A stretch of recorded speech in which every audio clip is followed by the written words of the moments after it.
Kapalnya mau kemana? Itu perlu ditentukan. Yang harus kasih tahu kapal mau kemana harusnya suaminya. Istrinya menolong supaya suaminya bisa mencapai tujuan yang dimaksud. Tapi ada istri juga memang cukup canggih dalam memberikan arah, nggak apa-apa juga. Ya, kolaborasi. Kenapa? Karena perlu kesehatian. Nah, yang saya sebut dengan persekutuan artinya kita sudah di dalam satu perahu. Kalau dalam satu perahu, seperti satu komsel, jelek-jelek, komsel sendiri, benar nggak? Jelek-jelek, keluarga kita sendiri. Jelek-jelek, semuanya adalah gambaran dari diri kita sendiri. Jadi kuncinya, kalau ada kapal, sama seperti kalau gereja kita di Abalef, kalau Abalef ada yang bocor, ada bocor di bagian lubang-lubang tertentu, ya harus ditambal, harus sehati, jangan dibiarinin, harus sepakat. Jadi kuncinya bertekun dalam persekutuan. Harus sekutu. Tahu sekutu? Satu kutu. Pernah lihat kutu? Kutu sampai nggak kelihatan lagi, semuanya mirip karena satu kutu. Padahal kutu banyak, tapi kutu kalau kecilnya makanya dia jadi satu kesatuan.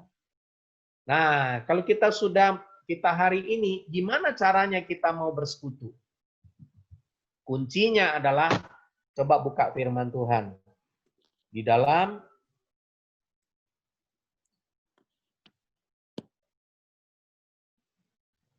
1 Yohanes 1, coba buka. Gimana caranya bangun persekutuan? 1 Yohanes 1, ayat yang ke-7. Udah, itu ayatnya yang paling simpel. Kita bahas ayat yang ke-7. Yuk.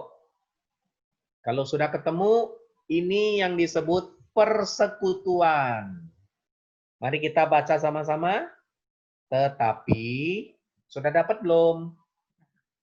Oke, tetapi jika kita hidup di dalam terang, sama seperti Dia ada di dalam terang, maka kita beroleh persekutuan, fellowship, seorang dengan yang lain. Dan darah Yesus, anaknya itu, menyucikan kita daripada segala dosa. Jadi kunci kita bisa bersekutu seorang dengan yang lain, suami dan istri, orang tua dan anak, kita harus hidup di dalam Persekutuan. Persekutuan. Wah, itu namanya kurang nyimak. Kalau kita mau punya persekutuan seorang dengan yang lain, Dalam terang. kuncinya kita harus hidup di dalam Terang. terang. Coba sama-sama. Terang. Maka jangan suka gelap. Jadi kuncinya kita harus menjadi suami yang hidup di dalam terang. Istri yang hidup di dalam terang. Maka dua-duanya harus, suami harus percaya lahir baru. Istri harus lahir baru. Kuncinya itu. Kalau sudah lahir baru, kita hidup dalam terang. Tapi bukan hanya sekedar hidup dalam terang. Sudah jadi terang, hidupnya harus diterangi oleh terang Tuhan. Saudara percaya apa yang kita hari ini sembunyikan dalam kegelapan, nggak ada terang, nggak bisa connect, nggak bisa bersekutu.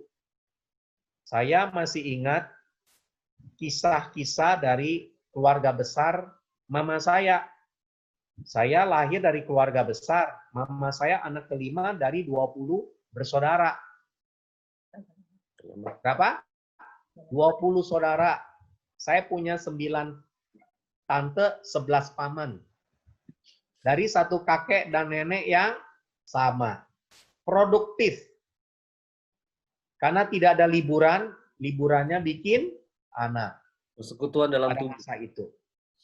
Jadi, luar biasa. Saya kalau ketemu tante-tante saya, mereka suka ngerumpi. Tahu nggak yang mereka ngerumpi apa? Punya simpenan uang sendiri yang suaminya nggak tahu sama sekali. Tuh, wajahnya tegang langsung. Sembunyi-sembunyi. Ya, itu realita yang waktu tante-tante saya cerita. Jadi mereka sharing tentang siapa yang bisa simpen uang paling banyak tanpa suaminya tahu. Menarik. Kenapa? Keluarga orang Medan, maklum. Istri-istrinya pakar dalam menyimpan duit. Tapi itu memang rata-rata mereka belum lahir baru. Belum kenal Tuhan Yesus. Ya, mereka keluarga umumnya baik-baik.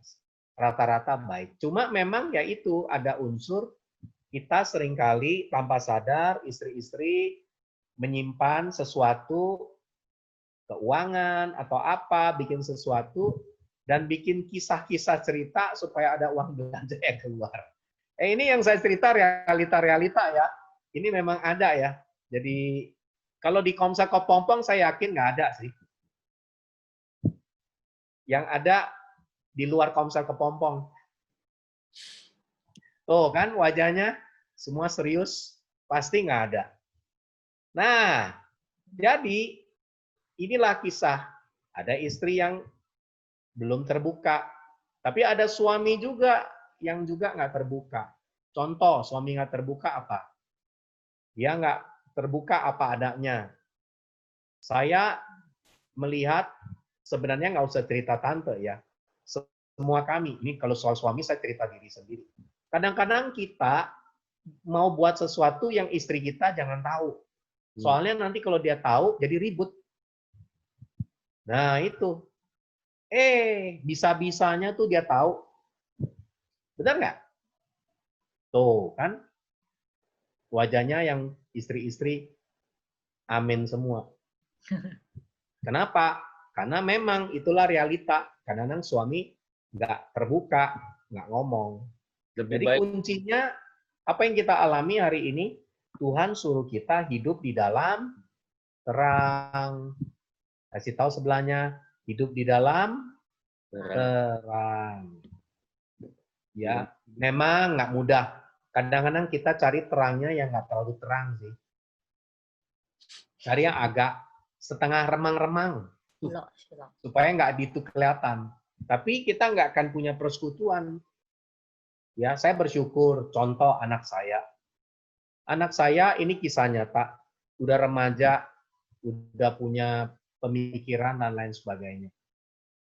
Saya bersyukur waktu kuliah, mereka menghadapi satu masalah, tapi saya bersyukur karena anak saya sendiri, anak kami, dia cerita, papi, waktu kita ngalamin masalah, semua teman-teman saya nggak ada yang mau cerita ke orang tuanya. Tapi anak saya cerita. Yang dia cerita ke siapa? Ke mamanya dulu.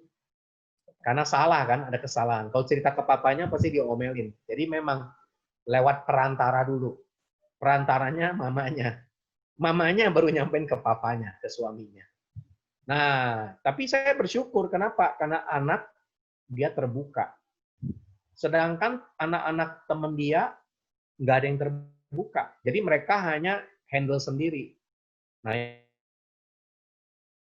ini kan berbahaya, saudara.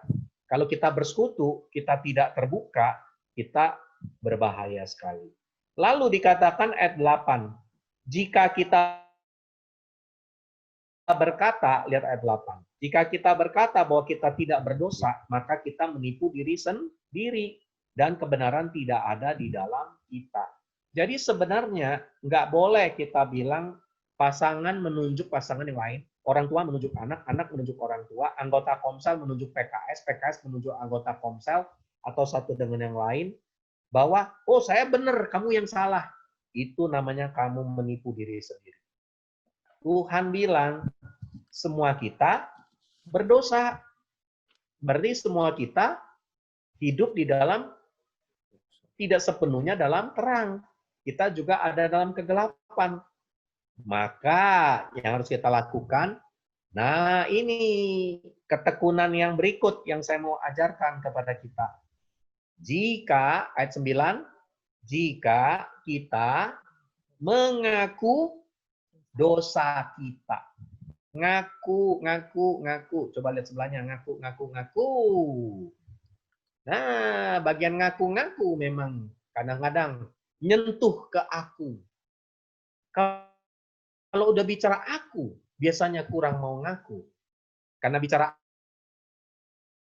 aku, bicara ego. Karena aku, maka aku mesti mengaku. Kata mengaku dikatakan dosa kita. Maka kita baca, Tuhan adalah setia dan adil. Tuhan itu setia. Tuhan itu adil. Kalau ada pasangan komplain dulu tentang pasangan yang lain, ingat Tuhan adil. Nanti dia yang ngajar pasangan kita. Ada amin? Tuh, kalau ngomong kalimat ini, pasti penuh sukacita. Tuhan, tolong ajar pasangan saya ini. Karena dia Tuhan yang adil. Jadi kalau saudara merasa diperlakukan nggak adil, Tuhan kita adil. Dia setia. Dia yang akan mengampuni segala dosa kita. Ada kata kita, bukan sendirian loh. Suami istri ini kesimpulannya lebih dari satu orang di komunitas dan menyucikan kita dari segala kejahatan. Jadi dia bukan hanya mengampuni dosa, tapi dia memisahkan kita dari kejahatan kegelapan itu. Jadi ada dua yang Yesus lakukan. Dia ampuni dosa kita yang dalam gelap itu.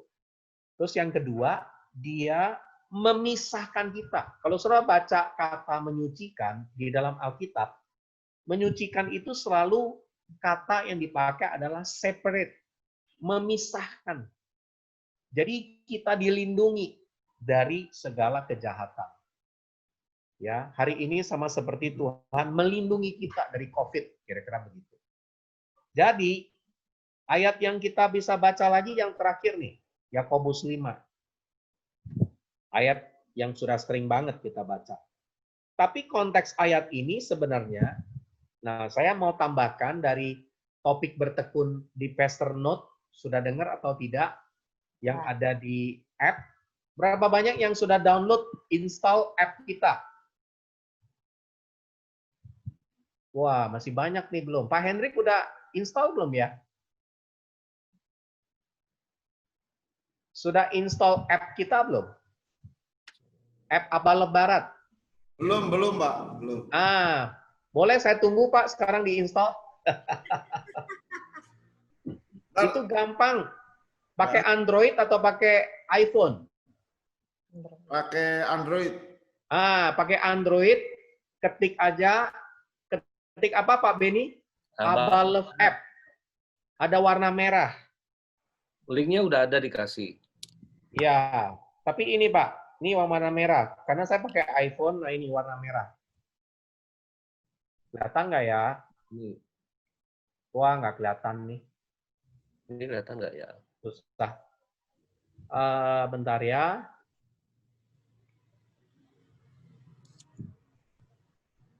Connection error. Warna merah ya? Warna merah ya? Ini. Ya. Ada Warna merah. Ya. Tuh, yang paling bawah. Paling bawah. Kelihatan? Yang ada gambar Abal terus warna merah. Install, Pak. Habis itu jangan di-uninstall. Oke, sekarang saya memilih background baru. Background ruang tamu yang sudah gelap belakangnya.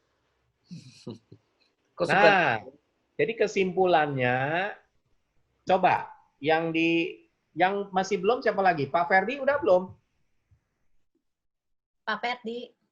Sudah install app belum, Pak? Belum, Pak. Ada kendala? Coba diinstal dong sekarang. Pak siapa lagi? Pak David Chandra tolong diinstal, Pak. Pak Irwan, Pak Tito ya. Tito apa Tio sih? Tito. Tito. Ini ya, Pak? Ya. Yes. Setiap jam 6 pagi ikutin lah. Pak siapa lagi? Pak Haisen ya. Siapa Pak Haisen? Tyson. Listen. Pak Sentot udah belum ya? Udah download belum? Udah install belum? Kalau Fani ini siapa ya? Ibu Bu Funi. Fani atau Bu Funi. Bu Funi. Ibu Funi? Ibu Funi itu gerejanya beda, Kak. Oh, oke. Kuacing. Tapi nggak apa-apa. Ini nggak usah juga. Ini boleh diinstal karena di dalamnya belum register jemaat. Itu bukan. Ini tujuannya supaya bisa mendapatkan update dari kondisi. Cherry Wulandari. Nah, ini juga. Sudah install belum, Pak? Kelihatannya canggih kan tadi? Bisa kasih masukan soal Explorer. Jadi bisa diinstal. Coba di Android atau di iPhone. Pak Agus, Pak Agus. Hah? Pak Agus, suaminya Cherry. Pak Agus. Udah diinstal. Mantap, Pak. Mana, Bu? Tunjukkan. Pak Beni. Oke, semua tunjukkan yang sudah install seperti saya. Wah, saya error. Ada internet. Tuh, ada gambarnya.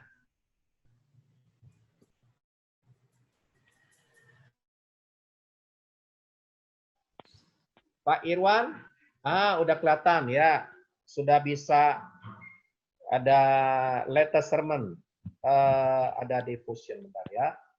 Ini ya, ada gambarnya.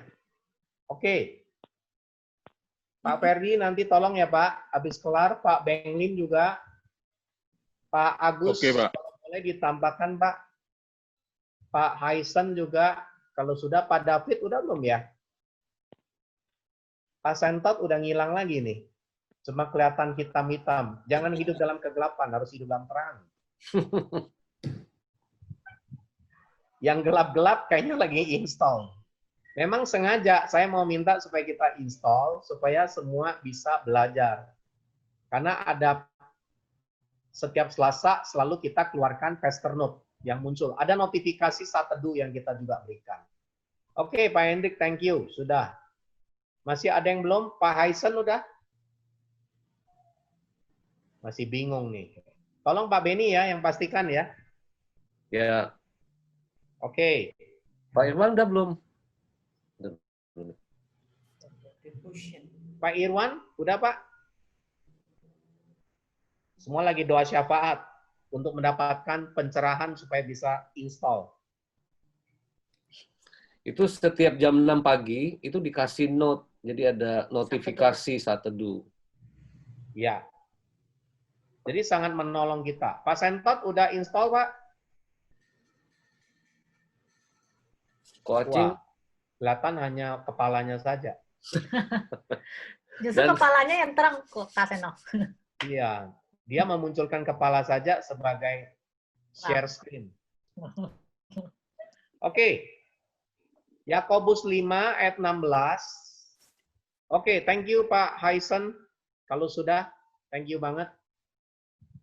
Silakan Yakobus 5 ayat yang ke-16 dikatakan.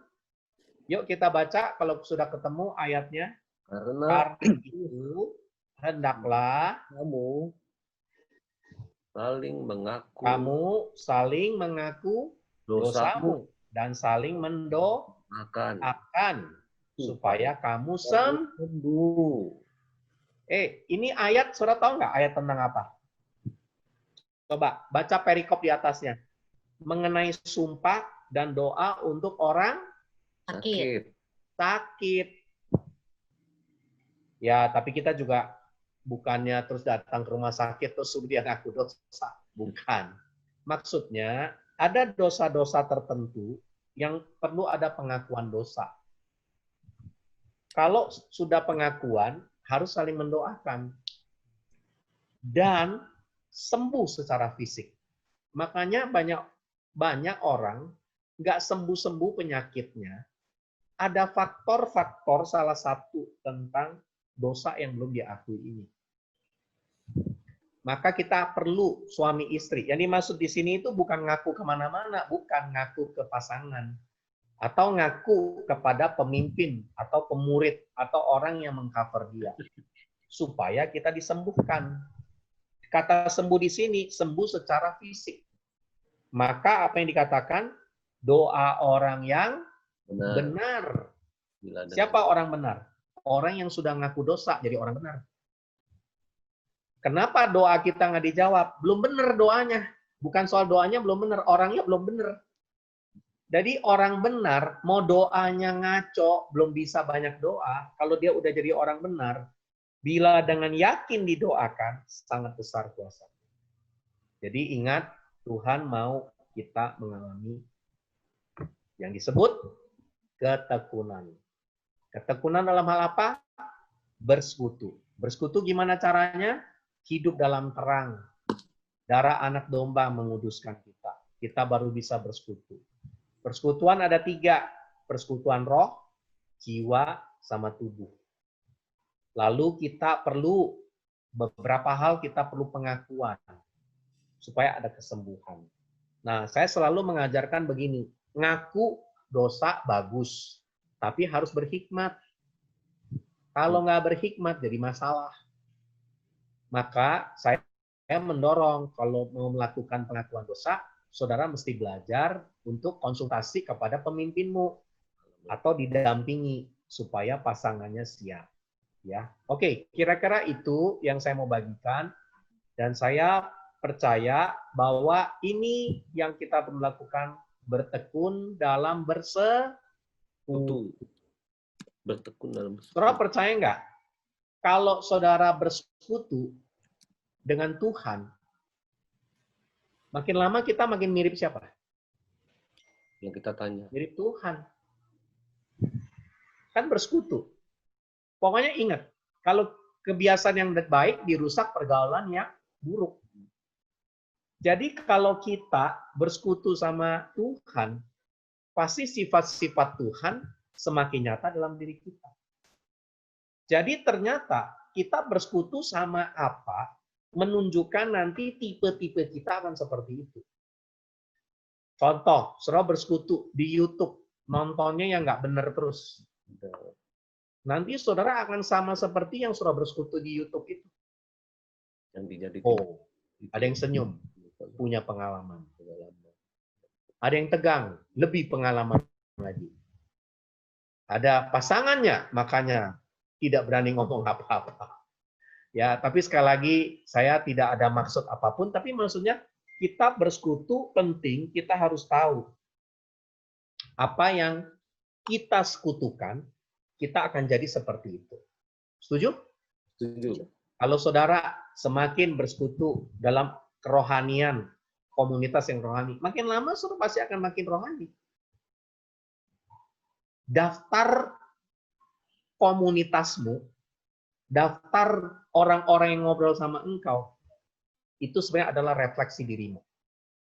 Coba bikin daftar orang-orang yang dekat sama engkau, yang saudara lebih bisa ngobrol sama dia. Saudara pasti punya ciri-ciri mirip seperti orang yang saudara suka ngobrol itu. Makanya ada orang bilang, aduh aku kurang nyambung ya kalau ngomong sama dia, dia ngomongnya rohani mulu. Ya ada juga, nggak apa-apa. Oh kalau sama dia ngomongnya tentang ini terus. Nah itu refleksi diri kita. Maaf ya, ada juga yang suka ngobrolnya gosip-gosip terus. Nah itu memang gambaran kita gitu. Jadi hari ini saya percaya kepompong-kepompong kalau mau jadi kupu-kupu harus bersekutu satu dengan yang lain supaya satu hari kita menjadi kupu-kupu yang indah. Ada amin? Jadi hari ini saya berdoa agar kita mengalami bertekun terus-menerus dalam persekutuan. Amin. Amin.